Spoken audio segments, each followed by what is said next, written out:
ಮಡನೂರು ಮನು ಅವರ ಮೇಲೆ ಅತ್ಯಾಚಾರ ಆರೋಪ ಕೇಳಿಬಂದಿದೆ. ಸಹ ಕಲಾವಿದೆ ಆಗಿದ್ದವರಿಂದಲೇ ಈ ರೀತಿಯ ಆರೋಪ ಕೇಳಿಬಂದಿದೆ. ಈ ಪ್ರಕರಣಕ್ಕೆ ಸಂಬಂಧಿಸಿ ಮನು ಅವರ ಪತ್ನಿ ಮಾತನಾಡಿದ್ದಾರೆ. ಮನು ಪತಿಯ ಪರ ಬ್ಯಾಟ್ ಬೀಸಿದ್ದಾರೆ. ನನ್ನ ಪತಿಯನ್ನ ನಾನು ಅರ್ಥ ಮಾಡ್ಕೊಂಡಿದ್ದೇನೆ. ನನ್ನ ಗಂಡನ ಪರ ನಾನು ನಿಲ್ತೇನೆ. ಅವನು ತಪ್ಪು ಮಾಡಿಲ್ಲ. ನ್ಯಾಯ ಸಿಗುವವರೆಗೂ ಹೋರಾಡ್ತೇನೆ ಎಂದಿದ್ದಾರೆ ಅವರು. ಇವತ್ತು ಒಂದು ದೊಡ್ಡ ಮಟ್ಟದಲ್ಲಿ ಸಿನಿಮಾ ರಿಲೀಸ್ ಆಗಿದೆ. ಪ್ರೊಡ್ಯೂಸರ್ ಪಕ್ಕದಲ್ಲೇ ಇದ್ದಾರೆ. ಈ ಸಿನಿಮಾ ರಿಲೀಸ್ ಟೈಮಲ್ಲಿ ಮಿಂಚು ಅವ್ರು ಮಾಡಿದ್ದು ಎಷ್ಟು ಸರಿ? ನಾವು ಏನು ಹೇಳ್ತೀವಿ ಮನು ಅವ್ರ ಪತ್ನಿಯಾಗಿ? Madam ತಪ್ಪಲ್ವಾ madam?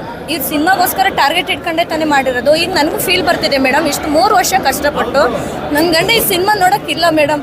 ಹೆಂಗೆ ಫೀಲ್ ಆಗ್ತಾ ಇರುತ್ತೆ ಹೇಳಿ? ಇಲ್ಲ ನಡೆಸಬೇಕು ಅನ್ನೋ ಉದ್ದೇಶ ಅಲ್ಲ ಮೇಡಮ್, ನನಗೂ ತುಂಬ ಬೇಜಾರಾಗುತ್ತೆ ಮೇಡಮ್. ಈ ಫಿಲಮ್ಗೋಸ್ಕರ ಎಷ್ಟು ಕಷ್ಟಪಟ್ಟಾರೆ ನಮಗೆ ಫ್ಯಾಮಿಲಿಯವರು ನಮಗೆ ಮಾತ್ರ ಗೊತ್ತು, ಡೈರೆಕ್ಟ್ರ್ ಪ್ರೊಡ್ಯೂಸರಿಗೆ ಮಾತ್ರ ಗೊತ್ತು ಅಂತಂದ್ರೆ ಅವರೇ ಇಲ್ಲ. ಈಗ ಬೇಕಿತ್ತ ಇದೆಲ್ಲ? ಇಲ್ಲ ಮುಗಿದ ಮೇಲಾದರೂ ಮಾಡ್ಬೋದಾಗಿತ್ತಲ್ವ ಮೇಡಮ್? ಇದೆಲ್ಲೂ ಹೋಗ್ತಾ ಇರ್ಲಿಲ್ಲ. ಇಲ್ಲ ಇದಕ್ಕಿಂತ ಮುಂಚೆನೇ ಮಾಡ್ಬೋದಾಗಿತ್ತು. ಹಂಗೆ ಅಟೆಂಪ್ಟ್ ಮಾಡ್ಯಾರೆ ಅಂದಾಗಲೇ ಮಾಡ್ಬೋದಾಗಿತ್ತು. ಅಷ್ಟು ದಿನ ಇಲ್ಲ ರಿಲೀಸ್ ಇಂದ ನಾಳೆ ಅನ್ನೋ ಟೈಮಿಗೆ ಹಿಂಗೆ ಮಾಡಿದ್ರೆ ಷಡ್ಯಂತ್ರ ಮೇಡಮ್? ಈಗ ನಿಮ್ಮ ಪತಿ ಪರವಾಗಿ ತುಂಬ ಆರೋಪಗಳನ್ನ ಮಾಡಿದ್ದಾರೆ. ನೀವು ಎಷ್ಟು ಪರವಾಗಿ ನಿಂತಿದ್ದೀರೋ ಮನು ಪರವಾಗಿ, ಆ ಆರೋಪಗಳ ಬಗ್ಗೆ ತಾವು ಏನು ಹೇಳ್ತೀರಿ ಅನ್ನೋದು? ಇಲ್ಲ ಮೇಡಮ್, ನಮ್ಮ ಗಂಡ ತಪ್ಪು ಮಾಡಿಲ್ಲ. ಸಾಕ್ಷಿ ಸಮೇತ ನಾವು ಏನೇನು ಪ್ರೂವ್ ಮಾಡಬೇಕೋ ಮಾಡ್ತೀವಿ ಮೇಡಮ್. ನನ್ನ ಗಂಡ ನಾನು ಎಲ್ಲೂ ಬಿಟ್ಕೊಡಲ್ಲ ಮೇಡಮ್. ನನ್ನ ಸಪೋರ್ಟಿಂಗ್ ನಿಂತ್ಕೊತೀನಿ. ಒಬ್ಬ ಹೆಣ್ಮಗಳಾಗಿ ಅದೇ ಬೇಕು ಎಲ್ಲರಿಗೂ. ಯಾಕಂದರೆ ಗಂಡನ ಬಗ್ಗೆ ಆರೋಪಗಳನ್ನ ಕೇಳಿ ಬಂದಾಗ, ಯಾಕೆಂದರೆ ನನ್ನ ಗಂಡನ ನಾನು ಅರ್ಥ ಮಾಡ್ಕೊಂಡಿದ್ದೀನಿ ಮೇಡಮ್. ಬೇರೆಯವ್ರು ಮಾಡ್ಕೊಂಡ್ರೆ ಅದೆಲ್ಲ ನನಗೆ ಗೊತ್ತಿಲ್ಲ ಮೇಡಮ್. ನಾನು ಬಿಟ್ಕೊಡಲ್ಲ ಮೇಡಮ್. ಈಗ ಮಿಂಚು ಅವ್ರು ಹೇಳ್ತಿದ್ದಾರೆ ನನ್ನನ್ನು ಮದುವೆ ಆಗಿದ್ದಾರೆ, ಬಲವಂತ ತಾಳಿ ಕಟ್ಟಿದ್ದಾರೆ, ತುಂಬ ಸಲ ಗರ್ಭಪಾತ ಆಗಿದೆ ಅಂತ ಹೀಗೆ ಸಾಕಷ್ಟು ಆರೋಪಗಳಿದೆ. ಅದಕ್ಕೆಲ್ಲ ತಾವು ಏನು ಹೇಳ್ತಾರೆ ಮನು ಅವ್ರ ಪತ್ನಿಯಾಗಿ? ನಾವು ಸಾಕ್ಷಿ ಸಮೇತವಾಗಿ ಕೊಡ್ತೀವಿ ಕೋರ್ಟಲ್ಲಿ ನಾವು ಏನೇನು ಪ್ರೊಡ್ಯೂಸ್ ಮಾಡಬೇಕು ನಾವೆಲ್ಲ ರೀತಿಯಿಂದಲೂ ಮಾಡ್ತೀವಿ ದುಃಖ ಆಗಿದೆ. ದುಃಖ ಅಂದರೆ ತುಂಬ ಆಗಿದೆ ಸರ್. 3 ವರ್ಷದಿಂದ ಕಷ್ಟಪಟ್ಟು ಈ ಸಿನಿಮಾಗೋಸ್ಕರ ನಾನು ಬೆಳಿಬೇಕು. ಒಂದು ರಿಯಾಲಿಟಿ ಶೋ ಇಂದ ಬಂದು ನಾನು ಒಬ್ಬ ದೊಡ್ಡ ವ್ಯಕ್ತಿಯಾಗಿ ಬೆಳಿಬೇಕು. ಒಂದು ಸಿನಿಮಾದಲ್ಲಿ ನಾನು ದೊಡ್ಡ ಪರದೆ ಮೇಲೆ ಕಾಣಿಸ್ಕೋಬೇಕು ಅನ್ನೋದು ಎಲ್ಲರಿಗೂ ಆಸೆ ಇರಲ್ವಾ ಸರ್?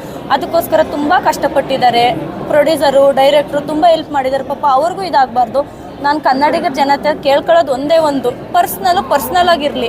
ತುಂಬ ಚೆನ್ನಾಗಿ ಮಾಡಿದ್ದಾರೆ. ಒಂದು ಫ್ಯಾಮಿಲಿ ಬಂದು ಕೂತ್ಕೊಳ್ಳೋಂಥ ಸಿನಿಮಾ ಮಾಡಿದ್ದಾರೆ. ಪ್ಲೀಸ್ ಯಾರಿಗೂ ಮೋಸ ಆಗಬಾರ್ದು. ನನ್ನ ಗಂಡನ ಇದುವರೆಗೂ ಕೈ ಹಿಡ್ದು ನಡೆಸಿದ್ದೀರಾ, ಈಗಲೂ ನಡೆಸ್ತೀರ ಅನ್ನೋ ಭಾವನೆ ನನಗಿದೆ. ನನ್ನ ಗಂಡಂಗೆ ಸಪೋರ್ಟ್ ಮಾಡಿ, ಹಾಗೆಯೇ ಡೈರೆಕ್ಟ್ರು, ಪ್ರೊಡ್ಯೂಸರು ಎಲ್ಲರಿಗೂ ಸಪೋರ್ಟ್ ಮಾಡಿ ಸಿನಿಮಾ ಬಂದು ನೋಡಿ.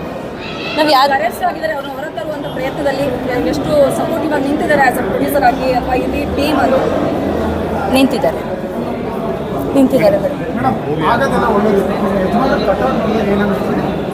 ತುಂಬ ಖುಷಿ ಆಯಿತು ಸರ್. ಅದನ್ನ ನೋಡೋಕ್ಕೆ ಅವ್ರು ಇಲ್ಲ ಅಂದು ಸ್ವಲ್ಪ ದುಃಖ ಆಗ್ತಿದೆ ಸರ್.